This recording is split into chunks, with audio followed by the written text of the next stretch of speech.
আসসালামু আলাইকুম। সবুজের ঘ্রাণ পরিবারে সবাইকে শাপলা ফুলের শুভেচ্ছা জানিয়ে আজকের ব্লগ শুরু করছি। আশা রাখছি আল্লাহর রহমতে সবাই ভালো আছেন, আমরাও আলহামদুলিল্লাহ ভালো আছি। রোদের একদমই কোনো তীব্রতা নাই, তারপরও ভালোই লাগছে, খারাপ লাগছে না। আসলে গাছগাছালির মাঝে আছি তো এজন্য হয়তো।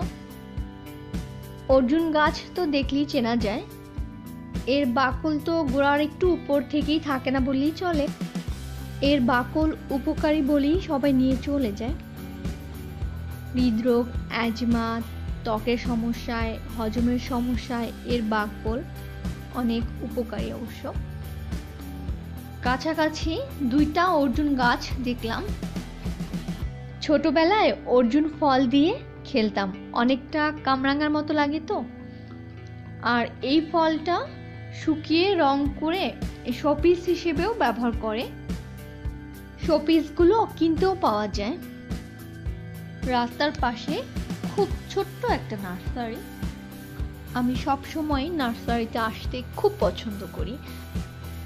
গাছ কিনি আর না কিনি, আমি নার্সারির সামনে দাঁড়াবই যদি হাঁটার পথে থাকি। আর কোনো যানবাহনে থাকলে তো তাকাতে তাকাতে যাই, কি কি গাছ আছে, কি কি ফুল ফুটে আছে, খুব ভালো লাগে। আর ক্যাকটাস আমি কখনোই কিনি না, আমার কেন জানি ক্যাকটাস দেখলেই ভয় লাগে।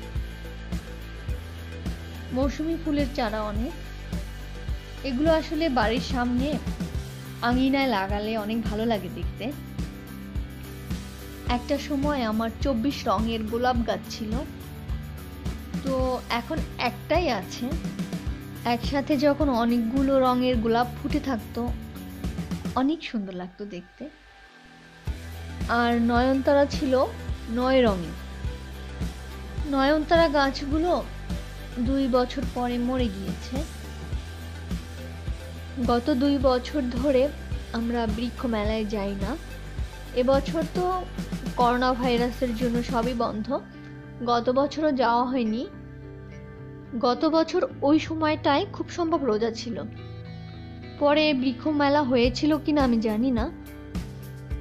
তো জুহায়ের অনেকবার আমাকে জিজ্ঞেস করেছে যে মা আমরা কবে যাব বৃক্ষ মেলায়। ও ছোটবেলায় না বৃক্ষ মেলা বলতে পারতো না, ও বলতো গাছ মেলা।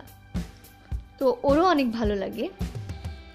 জুহায়ের যখন খুব ছোট তখন থেকেই আমার বারান্দা বাগানের মাঝে ওকে নিয়ে বসে থাকতাম। ও নিজেও একা গিয়ে বসে থাকতো।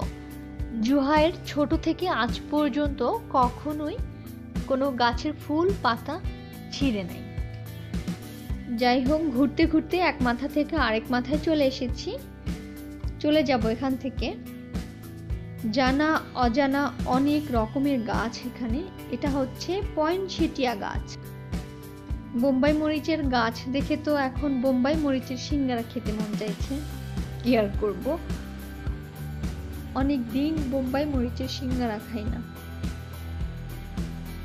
যাই হোক, লেটুস পাতা আর হচ্ছে ক্যাপসিকাম দেখেও অনেক ভালো লাগছে, একদম তাজা তাজা।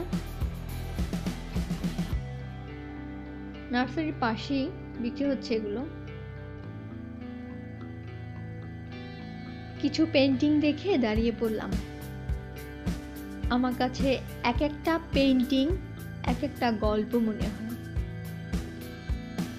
কোনো একটা সময়ের গল্প, সেটা হতে পারে সন্ধ্যার সময় বা সকালের সময়, আবার কোনো একটা কালের সময়ও হতে পারে, শীতকাল, গ্রীষ্মকাল বা বর্ষাকাল।